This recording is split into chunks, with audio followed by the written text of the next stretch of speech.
God bless. You don't know that. God bless. You don't God know bless. that. You Don't- will not you have gotta- a war. you don't God know bless. that. You will Don't- not you have a gotta- war. Don't tell us what we're going to feel. I'm not telling you. Because I'm you're in no answering on this position to question. dictate.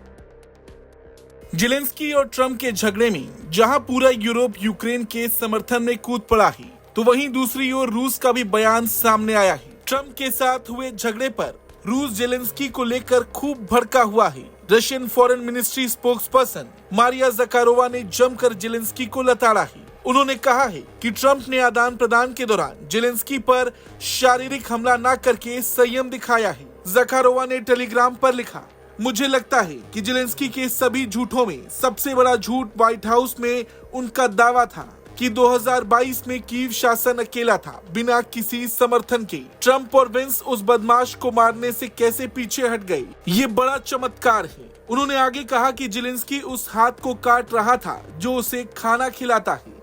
You think that if you will speak very loudly about the war, you He's can. not speaking loudly. He's not Yeah. speaking loudly. Your country's Can I- in big can- trouble. can I Wait a answer? minute. No. Can You've I done a lot answer? of talking.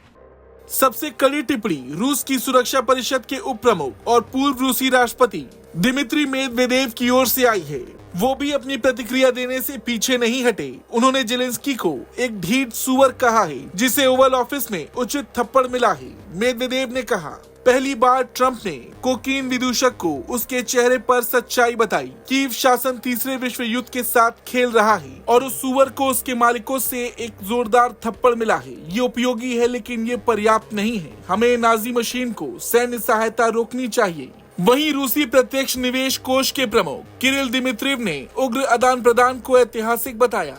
दिमित्रिव, जो 18 फरवरी को Saudi अरब में आयोजित रूसी अमेरिकी वार्ता में Moscow के वार्ताकारों में से एक थे, उन्होंने इस टकराव को अमेरिकी नीति में बदलाव का संकेत बताया है। रूस की अंतर्राष्ट्रीय मानवीय सहयोग एजेंसी के प्रमुख येवगेनी प्रिमाकोव ने जेलेंस्की पर टकराव के मद्देनजर हिंसा भड़काने की कोशिश करने का आरोप लगाया है। प्रिमाकोव ने टेलीग्राम पर लिखा, हर किसी ने सब कुछ देखा, मैं केवल उस पर ध्यान आकर्षित करना चाहूंगा जो कीव शासन की प्रकृति में है, उकसावे और खूनी उकसावे। रूस की ओर से जिस तरह से बयान सामने आ रहे, उसे देखकर समझा जा सकता है कि वो कितना गदगद है। जेलेंस्की और ट्रंप के झगड़े में रूस को बड़ा फायदा होता दिखाई दे रहा है। रूस की ओर से जो कुछ भी बयान सामने आए, उस पर आपका क्या कुछ कहना है, कमेंट करके जरूर बताएं।